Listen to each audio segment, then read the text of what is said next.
I have been a member of ESA for about 40 years, and I just love it. I love my sisters.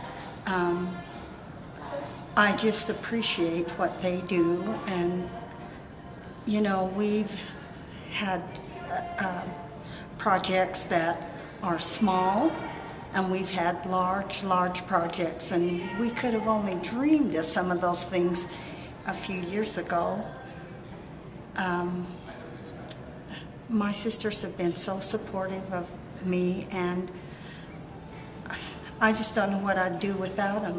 It makes you feel so good that you can give that time, and afterwards it just gives you such a warm feeling inside. Next to my grandchildren, I just don't see anything that makes you feel better. I know that my sisters will be there if at any time I need them.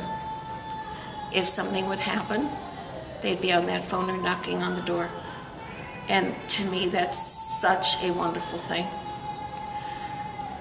I'm delighted more than anything else that my husband is so proud of the lady I have become.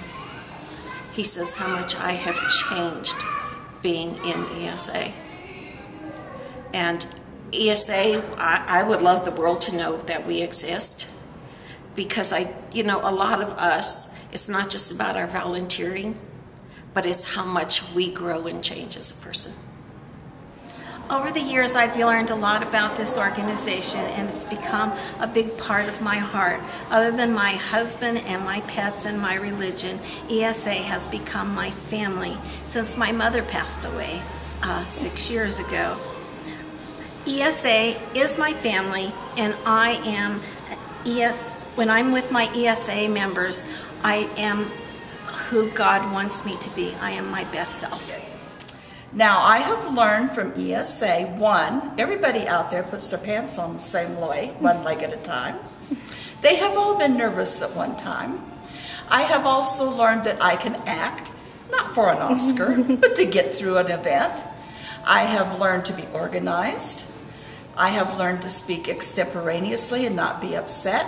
Last year I spoke before a crowd of 1,000 people without any preparation. And the other thing I have learned is I am totally depends-free when I speak. Okay. My story about ESA is one of legacy and love. I'm the third generation of a 5-generation ESA family. My grandmother and my mother, when my mother was pregnant with me, joined ESA in 1951. Really good time. When I moved to Texas, the one thing I found going to the Chamber of Commerce was a sign on the wall to join ESA, and I called my mom, who was a past state president, and she contacted someone in Texas. So that's how that all started. And so it's one that I feel privileged to be a part of. It's one that I love to be a part of, and it's one for my grandmother or my granddaughter that's a legacy. I first was attracted to ESA when I was in college. They were starting collegiate chapters on campuses, and I was at a community college, and the lady that sold me my prom dress invited me. Having been a 4-H'er, I knew I wanted to do something that helped me give back to the community. I graduated 18 months later and went on to Kansas State University and helped charter a chapter there. Those ladies and men in that community became my ESA family. They came to my wedding, and they are now my lifelong friends. I grew up, I was a very shy person, and I know that nobody wants to get up in front of a lot of people and to meet new people, and everything is very scary. But when you're around ESA and the members of ESA and their families, it just brings a peace inside of you that you know is going to be a wonderful thing forever.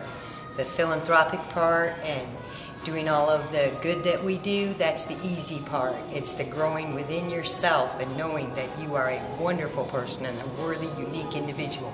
That's what you get from ESA.